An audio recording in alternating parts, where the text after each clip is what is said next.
Good afternoon, folks. It's Freddie Vasquez. This is Basement Politics Unfiltered. Today, I have guest Reverend Margaret Fountain Coleman, mayoral candidate for the city of Yonkers. Help me welcome Reverend Coleman.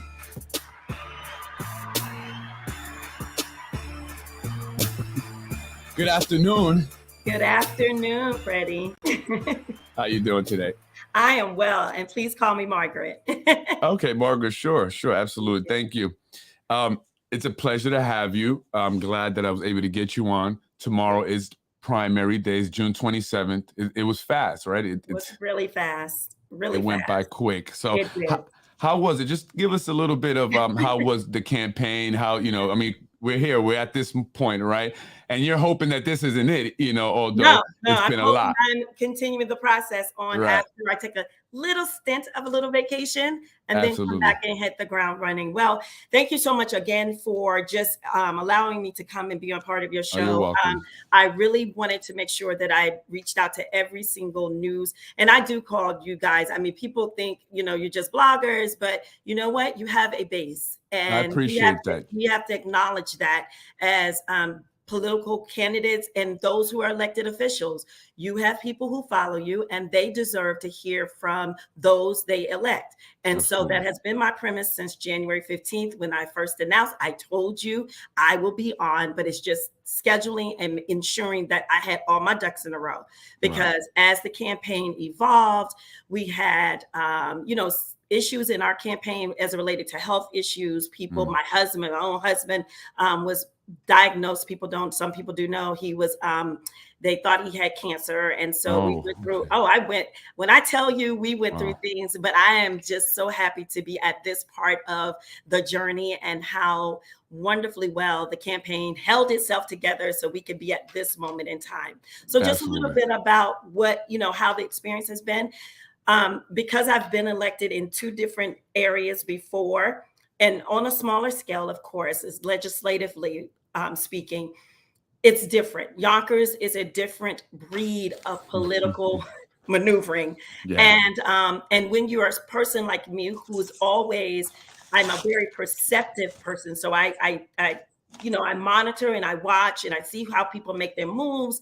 And so I've been doing that for 8.5 years, just watching to seeing how politics plays out. And we do know it is cultic, right? Yeah. So if you're in the right crowd, if you were talking to the right people, then you're the right voice if they choose it to be that way. And so not to say that I've been an outlier, but I have been a person who's pushed back on a lot of things that have occurred here in the city. And so, with that and with my church membership with Messiah and with being a part of the NAACP and Black Women Political Caucus, Westchester Women's Advisory, there are things that have been on my heart in order to make sure that I'm pushing forward here, not only in the city, but Westchester County.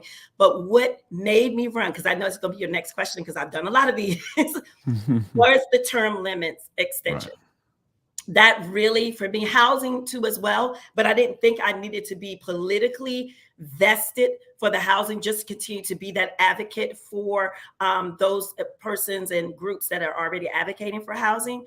But the term limits was it for me. Because like I said, I've ran before, and we had term limits in Tuckahoe, term limits in Halifax County, Virginia. You could only serve 2 terms. And I was satisfied with that. I think personally, when a person decides that they're going to be a career politician, then they're not focused on the constituents and the concerns and issues at that moment. They're always in ready mode for the next election. And so a lot of things will slip by that we need to be paying attention to. So that kind of just stuck in my craw, Freddie. It was like, okay, it's time to do something. I didn't know what that something was. Right. In December, when I, talked to a few people, got some advice, got some wisdom from a couple of consultants, and decided January 15th would be the day that I would announce.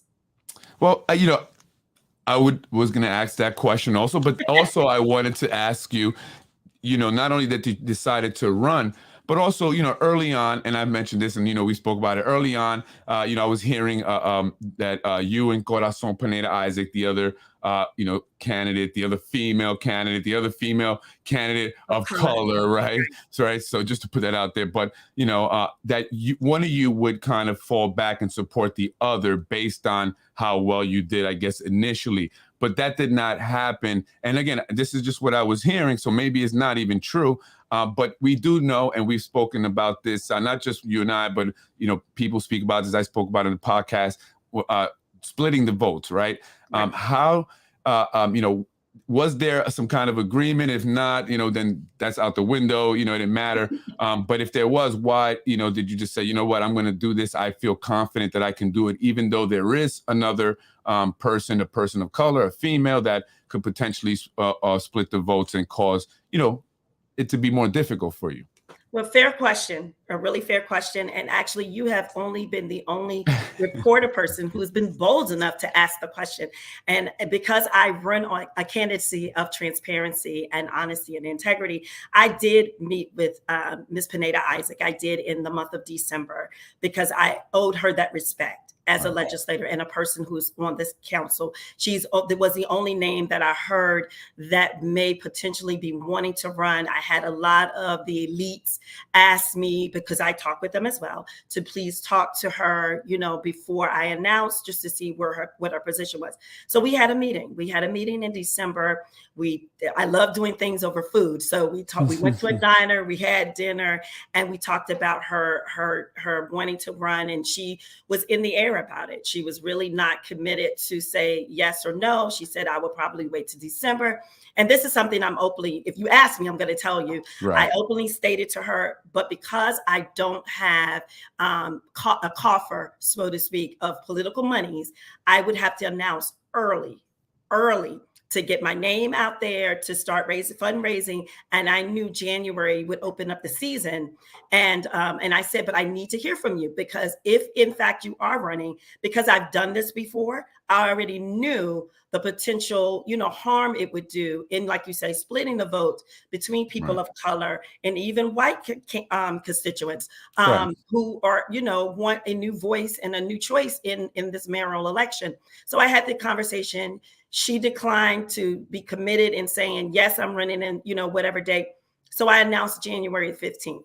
And that was strategic for me, because I wanted it on MLK weekend. I wanted it to be such a part of who I was and who I would be branded as moving forward in the campaign. And so 3 weeks later, I was in literal shock when she announced. I really was. And, kind of offended, because I went to her personally to tell her my intentions. And so not that she owed me, but a phone call would have been nice. So I heard about her announcement the same time everyone else did. And that was through social media. And so, there were times that people wanted us to have conversations. And by that time, the horse had already left the gate. I was committed to my run. I was challenged by her campaign during the petition process. Their name never was attached to it, but I knew where it was coming from. And but we're here. Right. We beat the challenge. Cost me some money. Cost our campaign some money. Yeah. However, my people did well in collecting signatures, well in door knocking, and we came out victorious in being on the ballot. So we're here.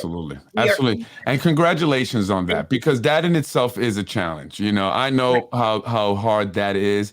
And so to be here, you have to congratulate you on that. So job well done by you and your team to get you to this point.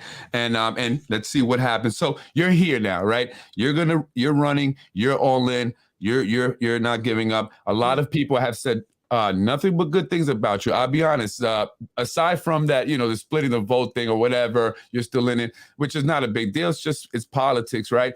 But aside from that, everyone says good things about you. Awesome. You're well-spoken. You're educated. You present well. You're an educator here in the Yonkers Public Schools. And being an educator, and one of the things that you have spoken about is the need for improvement within our educational system. Tell me about that. You being an educator, you're in the school district. You have, right frontline view. You're right in the trenches. let us know what you see there and what you look to do as mayor. Thank you so much, Freddie. So when I think about the educational system, I look at it and I tag it from the perspective of infrastructure, because I think sometimes we're short-sighted when we talk about infrastructure because we want to talk about roads and bridges and buildings. When I look at the educational system, I will be approaching and hiring and hopefully signing off on a new superintendent who will share my views and my passion for education. That will be an infrastructure kind of approach. And what that means, if we're going to look at human capital, right? That's our teachers, our aides, our security staff, our custodians, our principals, those persons who work in the administrative office. So that's one tier of that. The other tier will be curriculum, right? So it needs to be a curriculum-based approach that is not filled with those expensive branding products that we bring into the educational system for our children, curriculums that we may have a life shelf of 5 years that have not proven, they're data proven. However, there's no extended time of data. So when they go look at curriculum, Freddie, they look at it from a perspective of how it has marketed itself throughout a 2 to 3 year window, right? We know that preschool is a primary educational piece for most children, but by 3rd grade, our child should be almost at grade level. Almost, may not be on grade level, but at least we should see by a 2.5% if they're not a child with special needs, right? Because I'm a special ed teacher. So you should be seeing that kind of data set within the educational structure. However, if we're not purchasing and investing in the right curriculum, then we're going to have what we have. You can speak to the mayor, and now he'll be gone in a few days, and the superintendent asks for the data that shows proficiency of students. Not just with the graduation rate. The graduation rate is 65, right? And you can graduate. Regents exams is 65 and you've passed. We need to know, because I already know, that students are proficiently inefficient in reading and math when they're graduating. That's why our students are going to college and not completing one solid year because they have to return because they're not college ready. We have 2 schools in this district that tag as college readiness schools. However, if you go back and look statistically how many of those children had to return home or go back and go to Westchester Community College, it would be shocking to most people. That's what I mean about infrastructure. It is a tiered approach. So we're going to look at curriculum. After curriculum, well, it's going to be a 3-phase. However, but it's going to have to look at it simultaneously. And then you have the building debacles that we have. We have contracts with Lionsgate, and we have a casino that we are still under the same appropriation amount for the last 9.5 years. I'm sure Empire has made more money within the last 3 years than they made in the first year, right? So why haven't we gone back to the table to talk through these contracts again, asking for the appropriation to be upped here for the city of Yonkers? So all of those things have to be done in order to put more into our school educational system. Not to mention, because my heart is special education. I've been teaching special education for 17 years. So my entire career has been built on special education and being an advocate for children and their families. And what I've seen, I mean, it's horrific, the things that I've seen. Children being overclassified and placed in placements. So and when I said overclassified, there are things that we have structurally in our programs, like OT, like PT, like speech therapy. Instead of it being a layered approach, we have sometimes put students in special education programs that all they probably needed maybe was speech therapy. Let's attend to what we see first before we start classifying children to be placed in special ed. It's easy getting in, right? And then when you get comfortable with that type of rigor, which is going to be less then it makes a child say, okay, well, I can just stick with this. So what I've done as an educator, and I'm just going to toot my own horn, is that when I identify a student in my classroom that has the skill set to maybe able to go into a gen ed setting for at least one period in reading or math, I partner with my colleagues to see if they will take my student so that my student won't be left behind, because I know that you're bored. because Miss Coleman is still teaching number recognition, or Right. she's teaching, single digit addition and subtraction, where this student is ready to move on to double figures. So, it's that collaboration of understanding that. And as the education mayor, because now I got a new tag, my team said, no, you're the education mayor when we're talking about education. I know the nuances that need to occur in that field, because that is my wheelhouse, as someone has referenced before. I'm passionate about it. I know that I'm going to always put students and their families' needs first. And so the people of Yonkers needs to understand that you have an administration that, if you go back and look at the list, see how many children really do attend Yonkers Public Schools. And then you'll know why it is the investment has been the way that it is. It's one thing to tout, you want to be grounded in this area, and this is where I am. But then you look at your history and you look at your own children, they never attended the school systems. And we just have to be real. And I think sometimes, we try to play nice politics, and I don't mind playing nice politics, but I am going to be truthful for what's before us. So that's where I am. And there's nothing wrong with being truthful, right? And you can be nice and still be truthful. And it's important to be truthful. I like what you said. You made a great point. And I mentioned this also not too long in the podcast, the proficiency levels. Sure, we have a graduation rate that's 91%. Dr. Casada said 88% in one article. But are they really grasping the ideas? Are they really able to apply what they've learned in the real world so that they then could be successful? And that's where we definitely fall short, right? It's all about graduate them. And it becomes a culture within the educational system, right? Within the school district of teachers. And maybe I'm not saying that they're wrong, but no fault of their own, maybe even where they're kind of forced to graduate kids, even if they're not grasping the ideas. So can I say one more thing though? Sure, Freddie? absolutely. When our middle daughter, this is I want you to follow this, and I want your viewers to follow this. My middle daughter, when we moved from Tuckahoe, we moved to rural Virginia. And so I was really kind of pressing Frank, like, I don't know about the educational system, because I graduated from that particular area. And I said, I don't know, the strength of the educational system, we're taking it out of somewhere like Tuckahoe, right? So I'm thinking, I don't know what we're going to get into. So when we got there, she was in 10th grade. And come to find out, my high school had partnered with our local community college, and they were offering associate degrees with high schoolers, not just credits, actual associate degrees. Our daughter graduated. She was a scholar, but she graduated as a scholar with 2 associate degrees when she graduated from high school. She entered into Spelman College, was the HBCU, one of the noted HBCUs, and graduated a year early. So she only had to do 3 years of undergraduate study and then went on to law school. This just happened, practicing her 4th year. But without that undergirding of that associate degree, can you imagine how blessed our young people would be? If not just getting credits, I mean, actually, graduating with that associate degree to undergird if they choose to go to college, because they could go and do the associate with the electrician, with the curriculum from electricians, plumbing, all of those things that Westchester Community Colleges offers us. However, we have not strengthened a partnership with our educational systems to make that happen, right? So I don't know what kind of talks we've been having, but those are the kinds of talks. And I'm sure, if other candidates win, everybody will be on that bandwagon. But those are the kinds of things as an educator that I would strengthen that type of partnership, not just free transportation from the high school to Westchester Community College. No, we need to strengthen the curriculum that they offer that our students can take advantage of. Absolutely. Obviously, this, the biggest problem, they say, it's money, funding for the schools. And yes, I agree, there needs to be more money.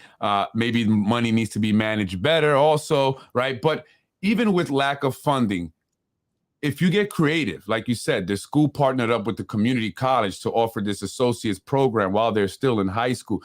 Getting creative to find ways to make it happen. At least if you are that type of person, you win me over, right? Because at least they want to make it happen and they're finding ways. So I like to hear what you're saying. What you're saying is great. And a lot of people need to hear this. So I'm glad you're mentioning this. And I agree with all your points. I want to move on for the sake of time you spoke about crime.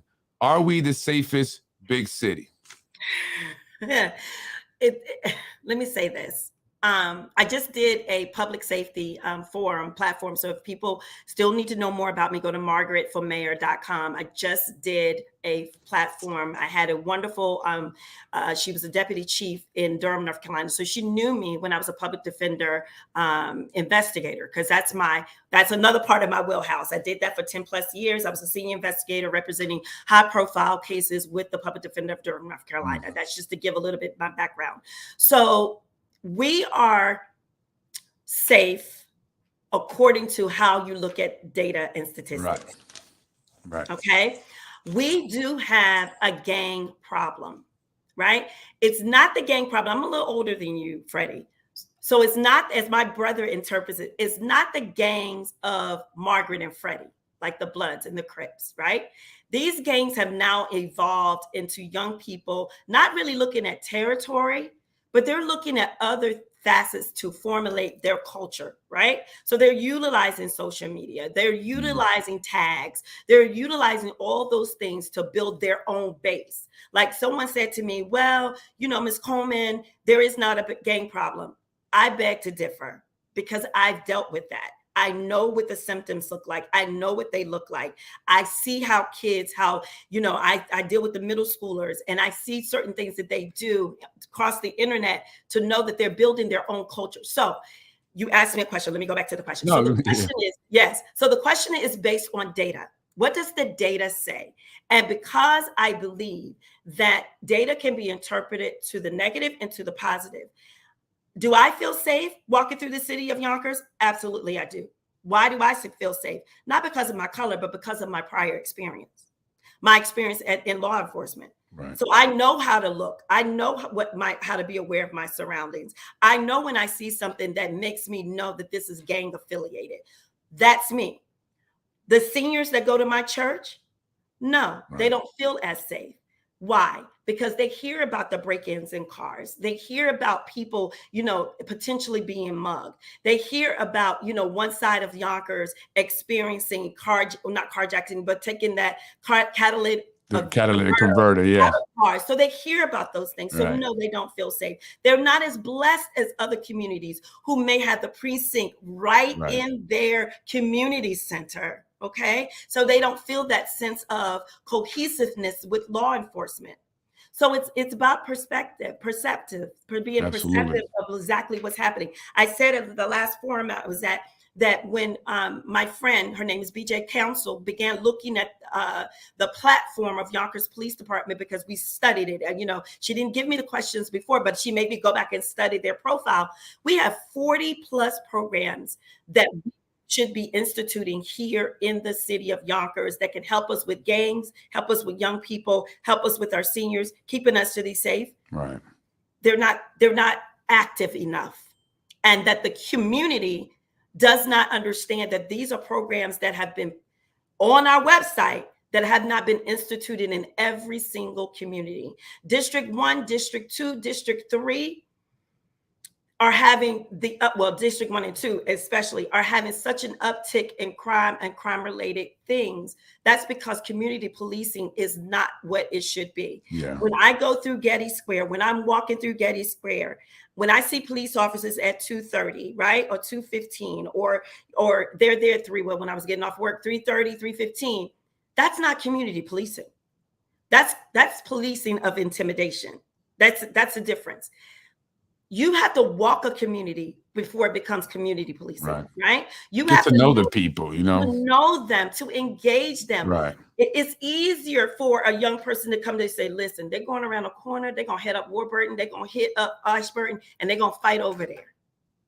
That's community policing, when you can get intel like that. And that's just a young person walk it back. That's really what community policing looks like, that they know you, that they can high five you, that you're going to their school and checking on them, right? Because they know your name. They know that you might be on the cusp or joining a gang or the cusp or doing a break-in, but they are stopped by your school. No, I'm just checking in. I'm bringing them McDonald's. Is that okay? Can I drop off McDonald's? That's community policing. That's what that looks like. I agree. And, exactly what you said in terms of the statistics, right? And we can, you can say nice, phrases like, we're the safest big city. And maybe we are the safest big city. But, what does that mean in terms of this data, the statistics, right? And like you said, I can go through Getty Square right now and I will feel safe Absolutely. the way it looks now, and people, I can understand why people would stay away. I would feel safe because I know I grew up there. I know the area. I know how to maneuver through that. But there is a need for policing in that area that needs to be cleared up. Something needs to be figured out. There's a lot of social issues, mental health, drugs, and you're right, the gangs. And really quick, before I get into those issues, I want to just touch again on the gangs and the youth. As the education mayor, what would you do to provide resources outside of the schools, right? When they're not in school and they're out in the community, and during the summertime, as you know, today was the last day. The kids are now, in summer mode. What would you do? Because again, we have to provide something. You take away the gangs, or we want to get them away from that. What are we gonna? Where will we redirect them? Well, that's there are so many things and ideas I had. Like for instance, I was telling someone about the properties that we bought across the street from Andrus, and then we sold them right on out to another media mogul.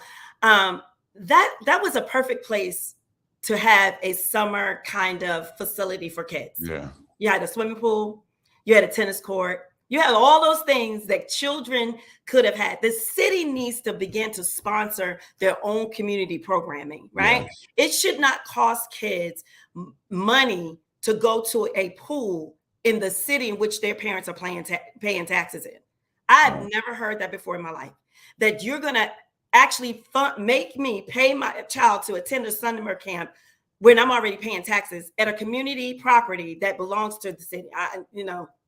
That's the first thing we're going to do. We're going to have to change that. These centers that we have, every community has a center that typically our seniors are utilizing.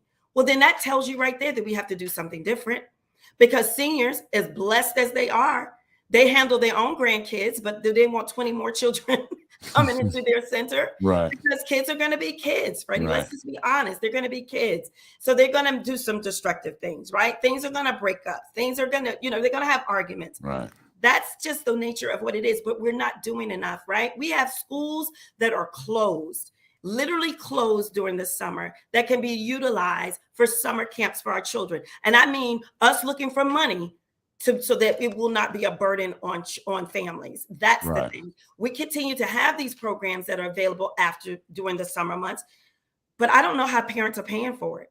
I really don't. And then I'm thinking about my single moms who are scrounging around trying to find programs for their children so they can keep their jobs during the summer. I have most of my aides that are in my classroom who work under me or working for me are all single moms who are now literally looking for programs that they can afford for their children so they can get a side job, because they don't get paid during the summer. So they're looking and hustling right now, because I just got a call from one. I'm going to sign him up. I'm hoping I'll be able to qualify for assistance so that he can go to a summer camp. So those are things we do. But I want to push up a little bit on this MBK program that we have, because I don't know if you heard me talk about it, but it exasperates me. I've heard about it. Yeah. How it has been massaged in a way that it's not meeting President Obama's mission and standards for that program, right? And not to say anything about any child that take part in that and has been successful, but that wasn't really the intent of the program. It was to identify these. I'm glad you brought that up. Are young ladies who MSK, that's the program that I do at School 5, to identify those that we know that are on the cusp of going in the wrong direction. And somehow we have massaged it into a Freddie and Margaret being able to participate, which is fine. Right. Which is great. I have no issue with that. But we're not the at-risk people, right? We're not the at-risk. Without the intervention, we're still likely to do well in life. Absolutely. Right? Absolutely. So that's, and I've had this conversation before, it's great. And we want to congratulate the kids that are doing well, but we have to, focus a little more on those that are at risk, the ones that are joining the gangs, the ones that are picking up the guns and actually doing the shootings. Absolutely. Right. I agree. And gang involvement, and you know this because I mean, I've listened to you, so I'm going to be honest. You know, the rest of these folks, I don't never listen to him. I don't know what I listen to you, okay? I've heard your shows. One of the things that we do know about any young person joining the gang is because they're disconnect from either home or people that are around them. It's a disconnection thing. Not that some child wakes up in the morning and says, oh, I'm joining a gang. Right. No, it's the sense of family that gang life provides. It's the sense of connection that it provides. Yes, it's a criminal aspect of that connection. However, it's still about that connection. And if we're not identifying those children who feel, and especially us as educators, because we know, I mean, I can pinpoint it day one when they get in my classroom, who really is dealing with some family issues with a sense of disconnection. But if we're not dealing with that, if we're not involving faith communities, which I'm vested in, right? If we're not involving them to be a part of those conversations and being a part of opening up their churches, allowing programs to come in. There are so many grants out there. I mean, my goodness, I was a grant writer. I don't do it anymore because it is exhausting. But there are so many programs that are out there that are grant related that can be brought into Yonkers proper, that can be utilized by faith-based organizations, that can be able to run these programs, that we can set aside, have monies available for them, and then the city helps to partner with that. That's the kind of thing that I want to do as mayor. You know, bringing that type of aspect to the conversation, because revenue is an issue, because we keep borrowing, you know, to handle the expenditures that we have. So I read the comptroller's report, right? I read it. I'm very clear on what the problem is. Right. Because we have fiscally not been responsible in contract negotiations.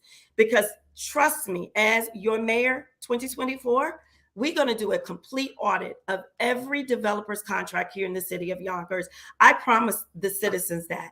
We're going to do that because guess what? I will be representing the entirety of Yonkers. So if I have 100 people saying to me, there needs to be an audit, that's enough for me to say there needs to be an audit. It doesn't have to be a petition of 5,000 people saying there needs to be an audit. No, 100 is enough. 10 is enough. 1 is enough if they are plausible in why they're asking the question. Why not? Right. What is it going to harm doing that for them? Nothing. Absolutely nothing. It's called transparency. Yeah. Or if the New York State Comptroller says maybe you should do one, right? Right. And they keep saying it, but he keeps saying it. Right. Well, speaking about that, right? And you mentioned you know, the Empire City Casino. MGM Grand has taken over. They're looking to get full gaming, right? And there's going to be more negotiations. So the new mayor, or if there's a new mayor, or whoever the mayor is, will have to negotiate that contract. As you said before, Empire City kept increasing their profits, yet what the city of Yonkers got remained stagnant, right? Because there was a number agreed to rather than a percentage, which is what I say anyone negotiating must ask for, a percentage, along with some other concessions as well. Taxes, 2.9%, they were increased.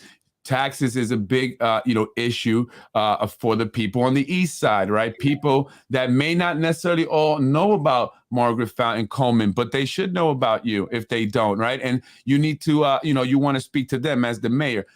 How are we going to, aside from doing the audits and finding wasteful spending, how are we going to increase this, you know, funding to the city of Yonkers so we can fund a lot of the things that we need without making an impact to those who are on the east side, who are property owners paying, you know, property taxes? That's also on the west side as well, southwest and northwest as well, all throughout Yonkers, property owners, without impacting them and having them pay more. That's right. Well, that's why I said we go back to the table and look at contracts, because I think once we do that, and like you said, identify wasteful spending, right? Identifying how it is that we got to this point. The way that I look at it, when I look at the data, by 2025, we're going to be in total financial crisis. Wow. 2025. We are right now, appropriations, you know, they've already passed the budget. The budget's been passed. You know, we're going to go back. They probably go back and massage it once we see who's in power and all of those good things. You'll go back and you'll look at it and make some tweaks and those kinds of things. But by 2025, because we have failed on the city side, not providing what the school side needs, overdeveloping in all areas, because now it's becoming a push for all areas. We need to stop saying it's just one side of Yonkers, Right. because it's coming. It's I all say coming. I And say that's that. what I keep saying. It's not if, it's when. And so, we need to just get out the clouds with that, because it's going to happen if the current administration stays in power. We go back and we look at that, right? So everything is a phase kind of approach. So we go back, we look at that. We take a look at the clawbacks that need to happen, because I'm pretty sure there are some clawbacks that we're going to be able to put in place that have not been realized, right? So we look at that. We go back and we begin to partner with those organizations and companies and the persons who want to really do real work here in the city of Yonkers. I passed that whole concept that, developers won't come here because we're going to say 20%. I mean, who in their right mind believes? I don't know who believes that, because if people want to build, guess what? They're going to go on the first train that gives them the best offer. I mean, if you show me the numbers and the data, and it states that you're going to lose money, then I'll believe it. But we have not seen that. We have not seen it, because it doesn't exist. I keep telling people that, don't get lost in conversation, because then you begin to veer into the Trumpism kind of mindset. I say it 100 times, and after 101, you believe what the words that are coming out of my mouth. We need to stop that, because you've been told something for 12 years, and now nine and 12 years, and now you're believing the words that are coming out of their mouths. You have to stop it, because reality is what you're living. And what we're living is overdevelopment. What we're living is poor educational system. What we're living is trying to figure out if we're safe or not. Where we're living is infrastructure that has failed a community that is paying 2.9% in taxes. That's ridiculous. It's one thing if your street is paved in front of your house, but when you go down Central Avenue and you are going into potholes, then you have to begin to look at your community holistically, instead of just saying, oh, but my roads are fine in front of my house. Your roads aren't fine, because if the city suffers, the community suffers, right? So if the city is suffering with dilapidated infrastructure, then your community suffers as well. And I think that's what I've been pushing forward for Yonkers One community, to even homeowners, right? Because we've had these conversations with them, that you have to come out of your community and look at it holistically, to know that we're all suffering, because that's what this is about. It's not just one, it's an all. And so that's what I've been really trying to push, us finding ways to make sure that this is an inclusive community, that if Margaret doesn't have street paved on her side of town, then guess what? Then I have a problem with that, even though I'm paying 2.9% in taxes. Absolutely. And I say that, and I say this on the podcast, if, whether you're in district 1 or not, or whatever, you should always care about who the council member is in another district, because they still have some impact on your district, whether, you know it or not. So it's very important that we're in tune with all of it, so that's great. I like everything you said, and I don't know if there are people here maybe that have not heard you. Hopefully, if they hadn't gotten a chance to hear you, that they were on here now listening to you. You said a lot of great things. You said a lot of things that I like, because they're true. They're facts, and you have the logistics, right? So about the logistics, right? We could say the school, we're going to improve the schools, but how? What are the specific problems, right? If you don't understand the details of the specific problems, how can you find a real solution to that problem, right? So I appreciate the way you think, and I like that very much. Let me just a couple of things. I agree with Reverend Coleman. High schoolers should be given the opportunity to graduate with an associate's degree. I will also support the creation of a vocational and technical schools. Someone says here, comprehensive annual financial reports for 2023. That's where the rubber meets the road. Absolutely. So, and that's important to bring up. Before I let you go, been on for almost 40 minutes. Is there anything that you have not said that you want to say, or is there something you'd like to leave the people who are going to be watching this podcast if they're not live with? Absolutely. And I'm going to leave you in the solo mode. Okay, great. So again, Margaret Fountain Coleman for mayor here today, talking to the citizens of Yonkers. Thank you so much, Freddie, for allowing me to come and be a part of the conversation with you. I do appreciate it wholeheartedly. Tomorrow is election day. right? So elections begin at 6 a.m. to 9 p.m. So you have a full day to vote. Those who have not voted early, please exercise your right to vote, right? This is a time that we can take Yonkers into a new trajectory that includes everyone.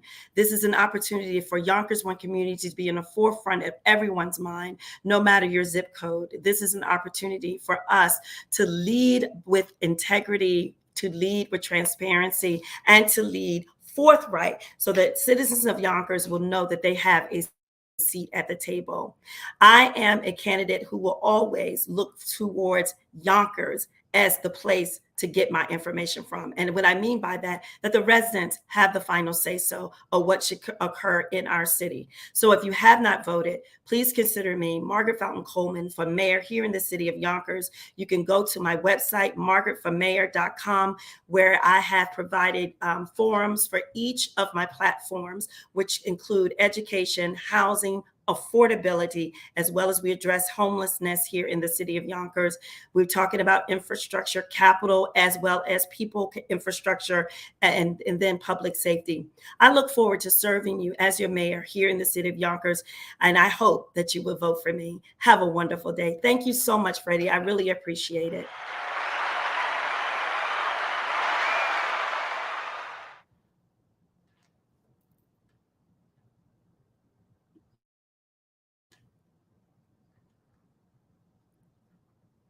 On mute. All right. That was Margaret Fountain Coleman, Reverend Margaret Fountain Coleman, candidate for mayor of the city of Yonkers, Democratic candidate. Tomorrow's the last day to vote. She's asking for your vote if you have not voted, for your support, if you like what you heard.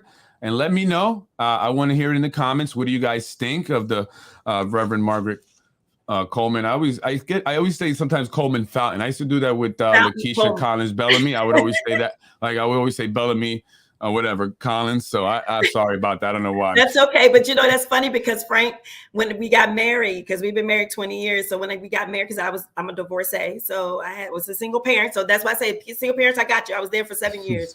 So when I married Frank, I said, I'm keeping my last name. He was like, no big deal. He's like, what big deal? And I said, no, I'm keeping my last name just in case I got to change it again. I'm just going to keep counting. So it is Fountain Coleman. So my wife did the same thing, actually, and she didn't want to, so I didn't mind it either. He was like, no big deal. As long as you're going home with me, it's fine. Okay, yeah, I'll do that. I let her. I didn't have a problem also because she didn't have any brothers, just her sister. So the last name is ending there, right? So that's why I let her keep it. Really quick, I just didn't ask you on the affordable housing ordinance. You mentioned housing. Yes. Before you go, just where do you stand on that? I said on January 15th, that is the first legislation piece that I want from the city council. Day one. Draft it so we can look at it. 20%. We're not doing anything. And I've always said that. So that's nothing new for me. But it's 20%. You could go 25 as far as I'm concerned. You could do 50. I think the people would definitely appreciate. I think at this point, the people would appreciate something, something at this point, right? Yeah, but 20% is a good number. I think it's a fair number, and I think it's definitely a good start. So I appreciate that would be a priority. I think there are other people who got into office that should have made that a priority over other things. Again, Reverend Margaret Fountain Coleman, Democratic mayoral candidate for mayor of the city of Yonkers. Thank you so much. I appreciate it. Welcome. Have a blessed day. Thank you. You too. Take care. Bye-bye. Bye-bye. Folks, thank you for joining me. I appreciate you joining us for this interview. If you didn't get a chance to watch it or you didn't get a chance to watch it from the beginning, go back and watch it. She says a lot of important and great things. I think that, she got very detailed and specific, which is what I was looking for, which is what I like to hear from candidates. I don't just want to hear talking points, education, crime, homelessness. I want to hear the details. What are the specific problems, specifically here in the city of Yonkers, and how do you plan on specifically addressing them, right? I want to know, is your plan, first, show that you have a clear understanding of the issues, and secondly, is it a sensible, realistic issue or solution? I'm Freddie Vasquez. This is Basement Politics Unfiltered. Have a beautiful week. Shout out to all the kids. Enjoy your summer. Be safe. Parents, hit me up. I got something for you over the summer if you're looking. I'm Freddie Vasquez. Have a beautiful day. My candidate, the best suited candidate, she will She is well-rounded and very knowledgeable. Her integrity speaks for itself, and that is the common consensus among the people of the city of Yonkers. I'm up out of here. Have a blessed and beautiful day, folks. As always, I love you. Be safe.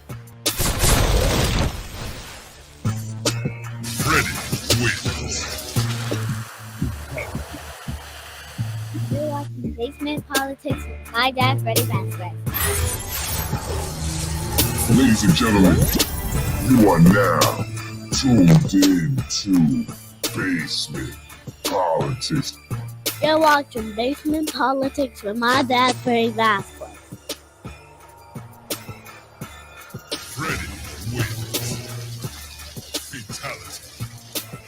Thank you for watching Basement Politics with my husband, Freddie Vasquez. Freddie wins.